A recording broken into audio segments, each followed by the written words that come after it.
Bismillahirrahmanirrahim. Assalamualaikum warahmatullahi wabarakatuh. Selamat siang, salam sejahtera bagi kita semuanya.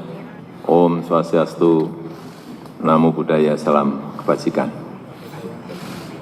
Pada siang hari yang berbahagia ini,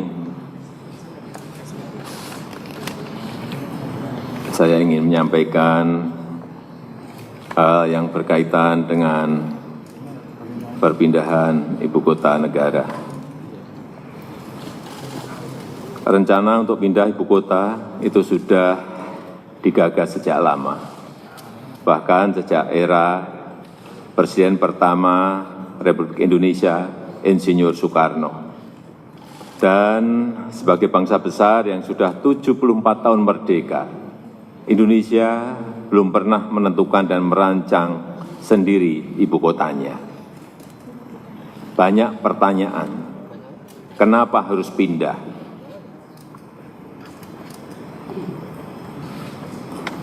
Yang pertama, beban Jakarta saat ini sudah terlalu berat sebagai pusat pemerintahan, pusat bisnis, pusat keuangan, pusat perdagangan, dan pusat jasa, dan juga airport, bandara udara, dan pelabuhan laut yang terbesar di Indonesia.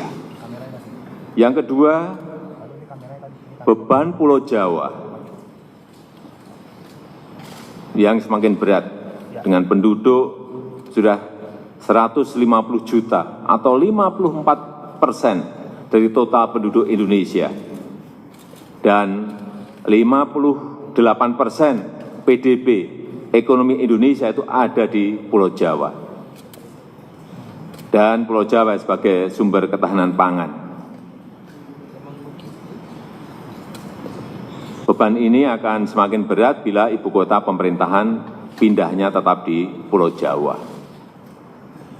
Kemudian juga ada yang bertanya mengenai pendanaan.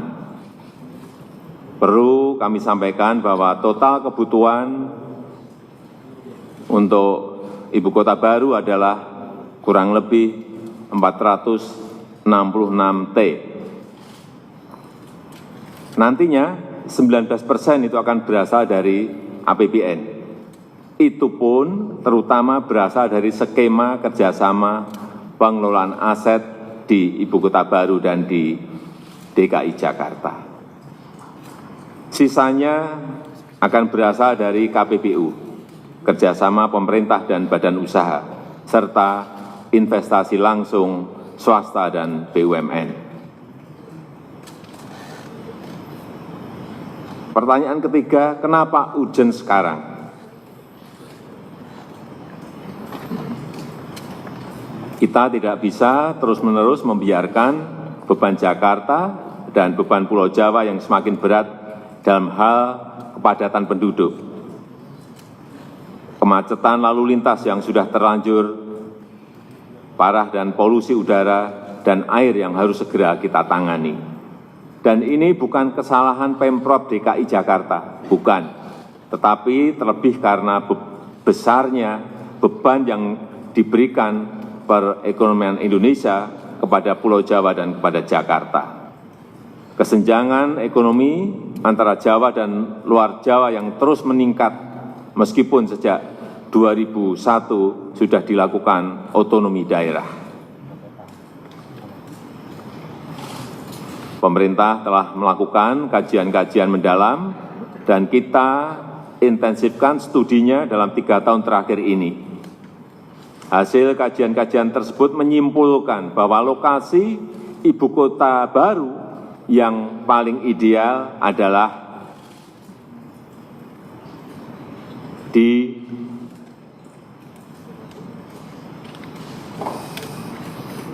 sebagian Kabupaten Penajam Pasar Utara dan sebagian di Kabupaten Kutai Kartanegara, Provinsi Kalimantan Timur.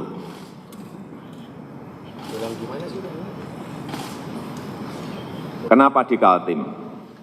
Ada pertanyaan, kenapa di Kaltim? Satu, risiko bencana minimal. Baik bencana banjir, gempa bumi, tsunami, kebakaran hutan, gunung berapi, dan tanah longsor. Yang kedua, lokasinya yang strategis, berada di tengah-tengah Indonesia. Yang ketiga, berdekatan dengan wilayah perkotaan yang sudah berkembang, yaitu Balikpapan dan Samarinda. Yang keempat, telah memiliki infrastruktur yang relatif lengkap. Dan yang kelima, telah tersedia lahan yang dikuasai pemerintah seluas 180.000 hektar. Pembangunan ibu kota baru ini bukan satu-satunya upaya pemerintah dalam mengurangi kesenjangan Pulau Jawa dan luar Jawa.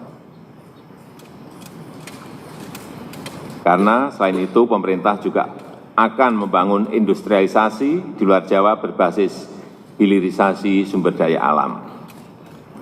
Dan Jakarta akan tetap menjadi prioritas pembangunan dan terus dikembangkan menjadi kota bisnis, kota keuangan, pusat perdagangan, dan pusat jasa berskala regional dan global.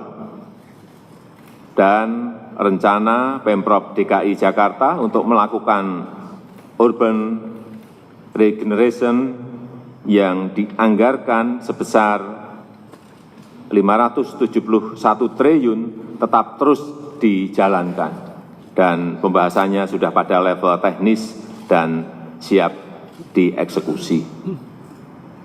Saya paham bahwa pemindahan ibu kota negara ini termasuk lokasinya membutuhkan dukungan dan persetujuan DPR.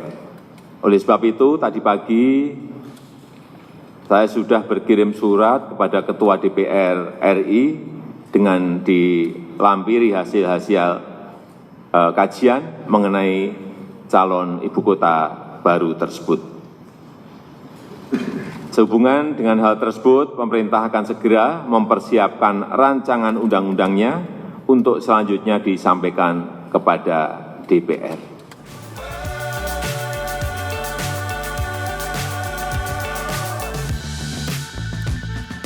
Dangerous times don't fly too high.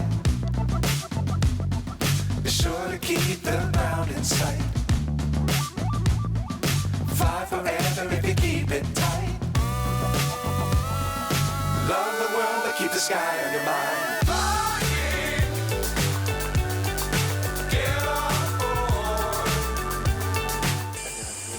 Panen, bukan rubuh. Rubuh dimarahin Pak Presiden. Dipanen.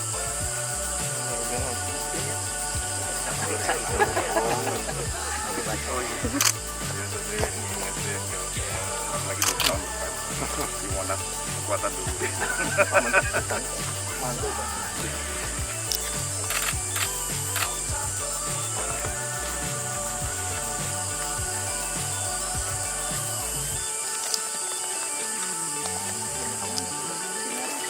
Aman-aman.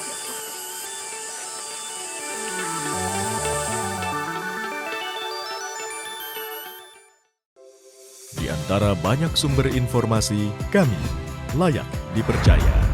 Karena kami menggali lebih dalam, berpihak pada kebenaran, berpegang pada data dan fakta, agar layak Anda jadikan referensi. Kompas TV, independen, terpercaya.